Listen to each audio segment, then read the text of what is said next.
de vous répondre à vos préoccupations et cela se passe aussi 50 25 25 50 pour échanger avec nos invités. Madame, monsieur, bienvenue à toutes et à tous à la mise en onde et l'officie ce matin. Ben Aji à ce micro, Gertrude Fernande Bidjoka. Madame, monsieur, à tout de suite. L'hôpital La Quintini de Douala, toujours à votre écoute et encore plus proche de vous propose chaque semaine un programme d'éducation à la santé. Tous les samedis, un spécialiste répond à vos questions de santé. La Quintini avec vous sur Radio Balafon.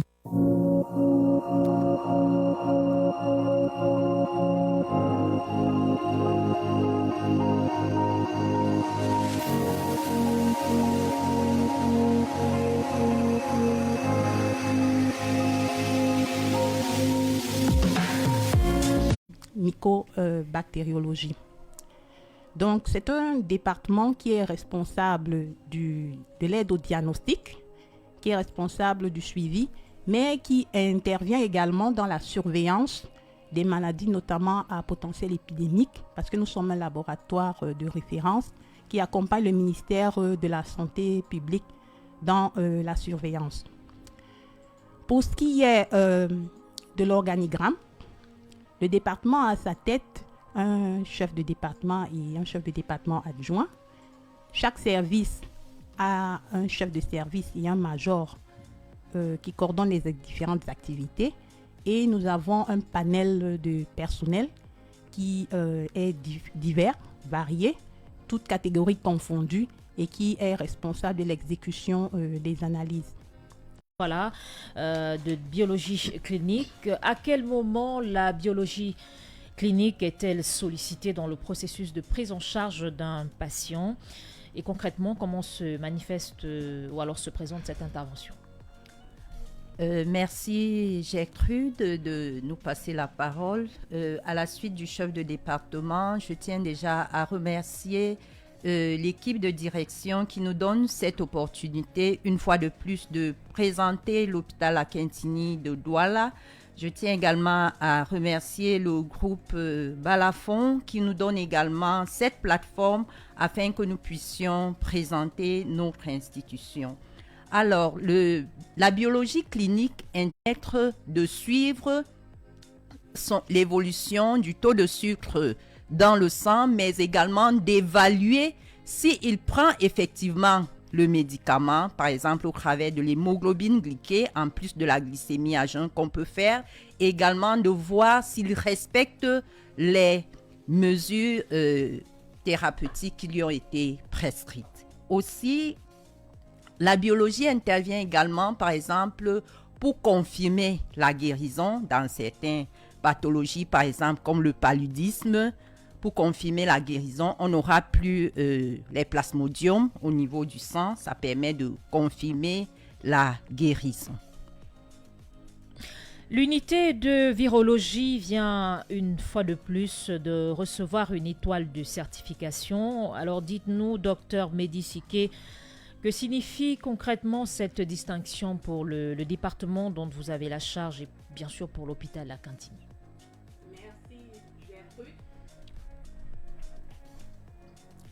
Merci Gertrude. Il faut déjà savoir que c'est une étoile qui concerne la qualité. Et la qualité, c'est quoi? La qualité, c'est l'aptitude d'un produit à satisfaire un client.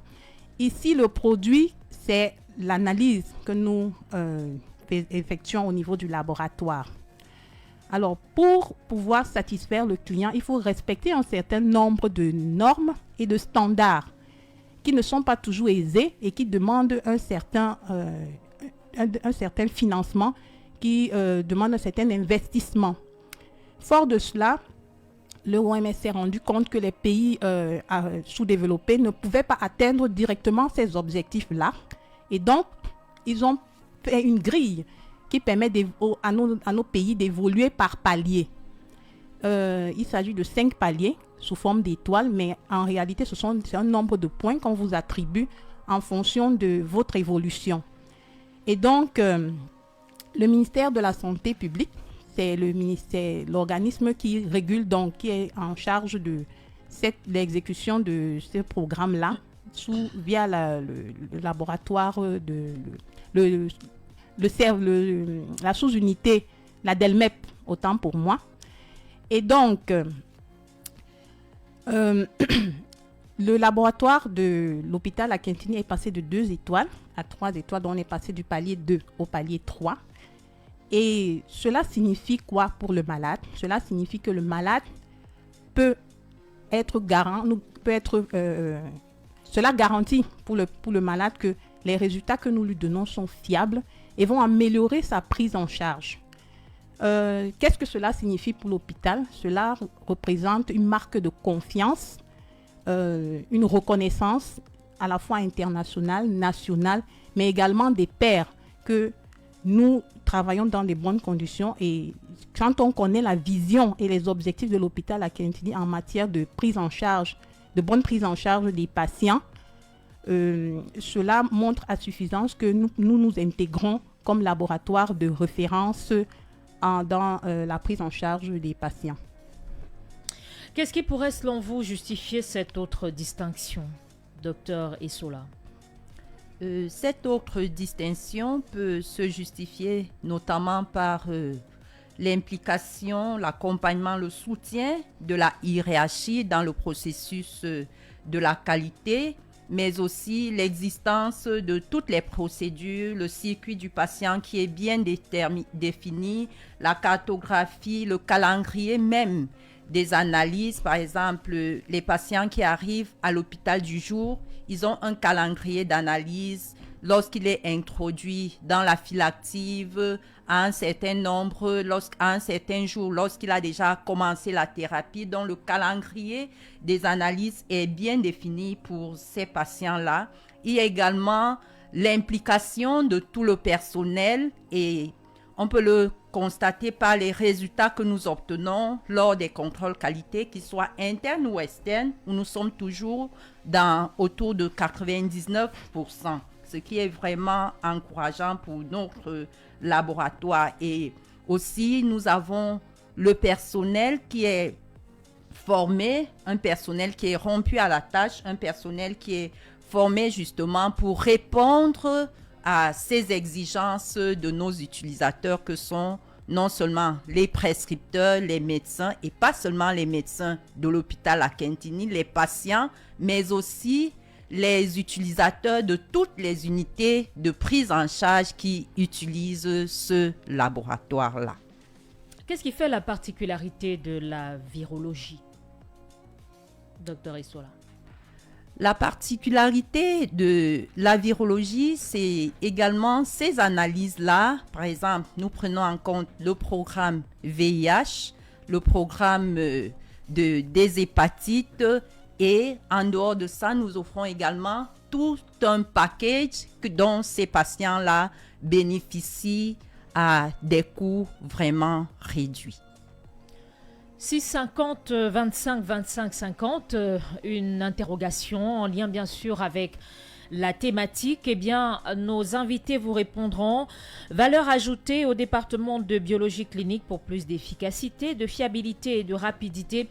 Besoin de comprendre ou plutôt d'éclaircir une zone d'ombre, n'hésitez pas. Le 650 25 25 50 vous permettra d'échanger avec nos invités dans le cadre de cet autre numéro. Docteur Médiciquet, vous avez la charge d'un grand département. Quel est le message que vous adressez au quotidien à vos collaborateurs afin que le service soit des plus satisfaisants pour les usagers? Merci Gertrude.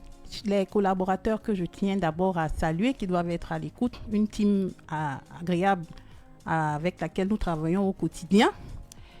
Nous tenons d'abord à rappeler qu'il s'agit d'un personnel qui est régulièrement motivé, recyclé, formé, évalué pour pouvoir avoir un travail hautement professionnel.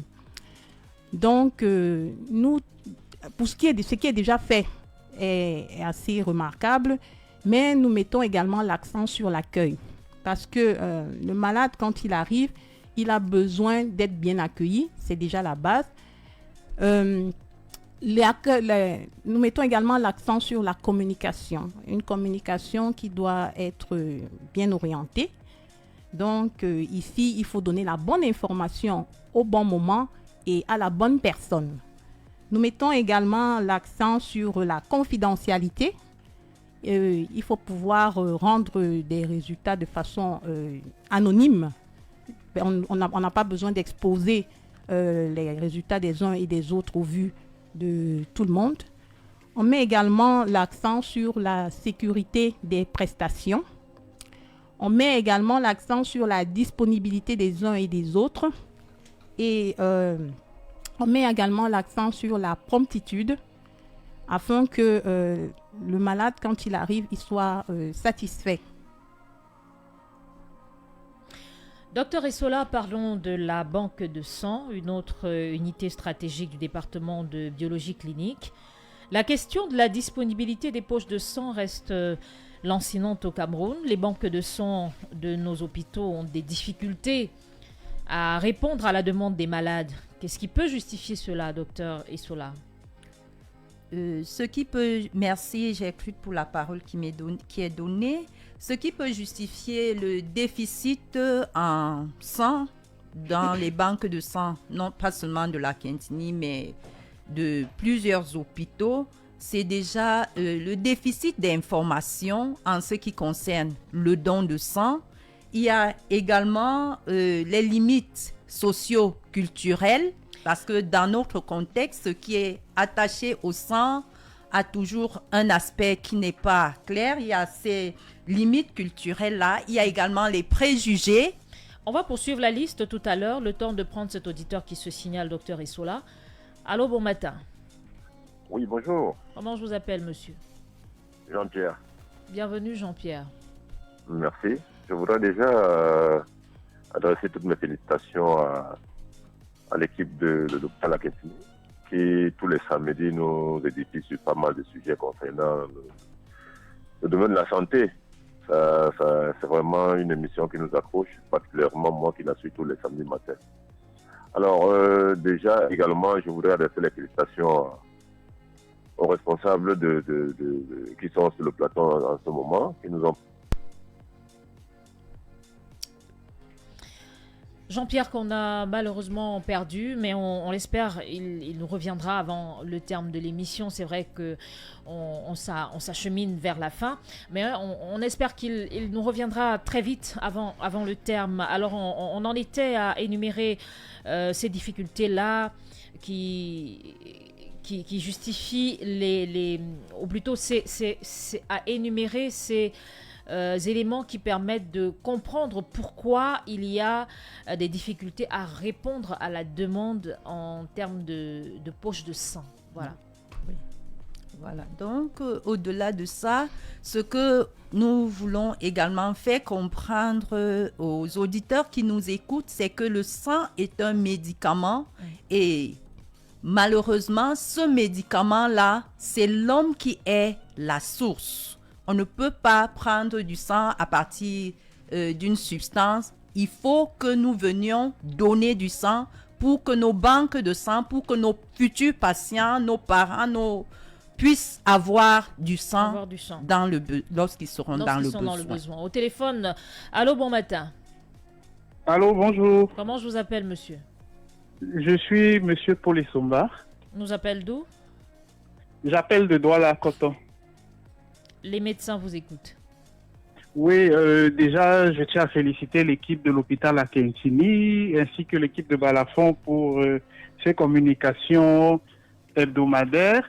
J'avais une préoccupation. J'espère que les responsables du laboratoire de biologie de l'Akintini vont pouvoir m'édifier. J'aimerais savoir, en ce qui concerne le délai de rendu des résultats, est-ce qu'il est possible d'avoir des examens en urgence et d'avoir les résultats dans les minutes qui suivent? Et j'aimerais savoir s'ils ont une possibilité d'envoyer des résultats sous forme numérique par email ou sur les autres plateformes numériques qui existent. Merci. Merci à vous et bon samedi chez vous. Alors, merci. Les médecins vous répondent à l'instant. Docteur Mehdi, peut-être pour... Merci Gertrude, merci à l'auditeur pour la question. Effectivement, le délai de rendu des résultats est variable d'une analyse à l'autre. Il y a des analyses qui peuvent être rendues très très rapidement, il y a des analyses qui peuvent être rendues un peu plus lentement. Tout dépend de la technique d'analyse qui est utilisée.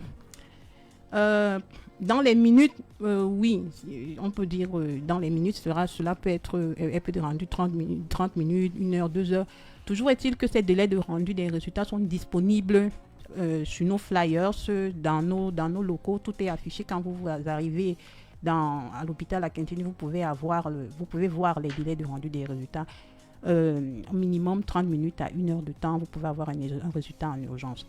Pour ce qui est de la forme numérique, nous avons un site. Nous prenons également les contacts des usagers et nous avons une adresse email qui pourrait permettre de rendre les résultats de façon numérique. Docteur Essola, parlez-nous de la situation de la banque de sang de l'hôpital La Quintini de Douala. Alors, la banque de sang de l'hôpital La Quintini de Douala, tout comme les autres banques de sang, souffre justement de ce déficit-là en approvisionnement pour une demande qui peut être estimée environ à 20 000, un peu plus de 20 000 poches de sang par an. La banque de sang de l'hôpital La Quintini arrive à prélever et à qualifier environ 10 000 seulement, 10 000 poches de sang. Et sur ces 10 000 poches de sang, environ 95 à 98% proviennent des donneurs de famille. Elles proviennent des donneurs de famille et il est également à noter que la banque de sang de l'hôpital La Quintini de Douala, vu la position centrale de cet hôpital-là, ne répond pas seulement aux besoins des patients qui sont à l'hôpital La Quintini de Douala. Elle est également sollicitée pour répondre aux besoins des patients des autres hôpitaux. Et du coup, les 10 000 poches de sang qui sont produites moyennement par an n'arrivent pas à répondre aux exigences de nos patients. Donc, ici, nous profitons de cette occasion-ci pour vraiment inciter les populations à donner, à s'engager dans cette problématique de don de sang afin que nos patients puissent être sauvés par ce précieux médicament. Docteur Mehdi, quel appel pouvez-vous lancer aux potentiels donneurs de sang et quel est le circuit de don de sang pour toute personne qui voudrait en faire? Merci Gertrude. Pour ce qui est des donneurs de sang, il faut déjà rappeler que le don de sang bénévole représente moins de 1% des dons de sang au Cameroun et à la banque de sang de l'hôpital La Quintini précisément. Mais on sait que c'est un don de sang qui permet d'avoir la disponibilité réelle dans les banques de sang et d'éviter les pénuries. On sait également que c'est le meilleur don de sang pour ce qui est de la sécurité en matière infectieuse. Seulement, les donneurs n'ont pas toujours le réflexe de venir spontanément à la banque de sang tous les 3 ou les 4 mois pour pouvoir donner du sang. Ils attendent souvent le don de remplacement. C'est l'occasion de rappeler aux uns et aux autres de venir donner du sang parce que ça évitera les pénuries, ça permettra de limiter le risque infectieux, ça permettra pour le donneur lui-même d'avoir un certain confort psychologique parce qu'il va se sentir comme un héros d'avoir donné son sang et d'avoir sauvé une vie. Il n'y a pas que les médecins qui sauvent la vie, il n'y a pas que les infirmiers, il y a également ces donneurs de sang là, qui sont des héros.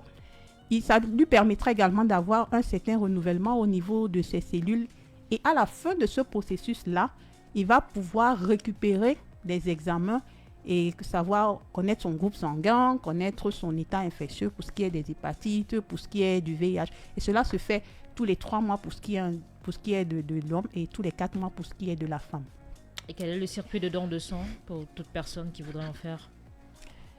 Le circuit du don de sang, il est connu, c'est un donneur qui arrive de façon bénévole ou pour un remplacement à la banque de sang. Il va se présenter au niveau de l'identification avec une pièce d'identification, que ce soit une carte d'identité ou bien un passeport pour qu'on puisse savoir que c'est effectivement lui qui est venu donner du sang. Une fois qu'il a été identifié, on va déjà regarder dans une base de données s'il a été, s'il est dans les conditions, parce qu'il ne faut pas venir trop tôt pour faire un don de sang. Il y en a qui viennent avant le délai recommandé pour faire le don de sang. Donc, on va déjà se rassurer qu'il n'est pas dans ces conditions-là. On va lui poser un certain nombre de questions pour savoir s'il est déjà éligible. Donc, tout ça se passe au niveau de l'accueil. S'il est éligible, on lui remet un questionnaire et il va remplir ce questionnaire-là.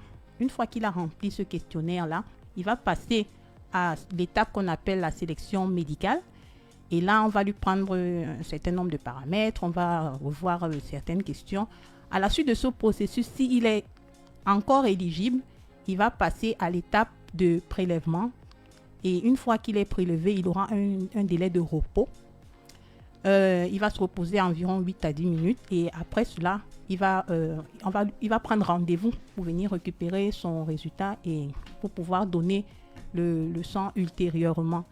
Et il y a une petite étape avant de rentrer chez lui où on va l'hydrater pour pouvoir rentrer en toute sécurité. Docteur Essola, quelles sont les perspectives à court, moyen ou long terme au département de biologie clinique pour plus d'efficacité, de fiabilité et de célérité dans le service? Les perspectives, c'est déjà l'amélioration du plateau technique. Actuellement, il y a beaucoup d'équipements de haute performance qui sont déjà au laboratoire, qui vont nous permettre justement d'améliorer le rendu des résultats en urgence et même le plateau, le nombre d'analyses que nous pourrons faire au niveau de notre département. Il y a également les améliorations au niveau du laboratoire de biologie moléculaire et même bientôt, très bientôt, ce sera également des ouvertures par rapport à la biologie de reproduction. Toutes ces perspectives-là sont en cours d'élaboration et d'autres même déjà, l'exécution a déjà commencé au niveau du laboratoire de biologie à l'hôpital Akintini de Douala. Peut-être un dernier mot pour sortir, Dr Mehdi. Merci Gertrude. Je vais faire quelques ajouts à la suite de mon adjoint pour dire que au-delà de la partie diagnostic que nous avons l'habitude de faire, la biologie également a un volet préventif avec ce qu'on appelle la biologie préventive. À ce moment donné, là, l'hôpital Akintini, il serait bien que l'hôpital Akintini s'érige comme pionnier dans la mise en place de la biologie préventive. Ici, il ne s'agit plus de venir à l'hôpital quand vous êtes malade, mais vous venez à l'hôpital parce que vous suspectez que votre organisme ait des dysfonctions qui ne s'expriment pas forcément sous forme de maladie, mais qui sont décélables par biologie. Et voilà qui met un terme à cet autre numéro de l'Akintini avec vous. Merci mesdames. Docteur Christiane Mehdi-Siké, chef de département de biologie clinique, Dr Josiane Essola, chef de département adjoint, étaient des nôtres ce matin. La mise en onde assurée par Ben Haji. Merci madame, monsieur de rester connectés. Les programmes sur Radio Balafon se poursuivent. Agréable écoute à toutes et à tous. L'hôpital L'Akintini de Douala, toujours à votre écoute et encore plus proche de vous, vous propose chaque semaine un programme d'éducation à la santé. Tous les samedis, un spécialiste répond à vos questions de santé. L'Akintini avec vous sur Radio Balafon. Balafon FM.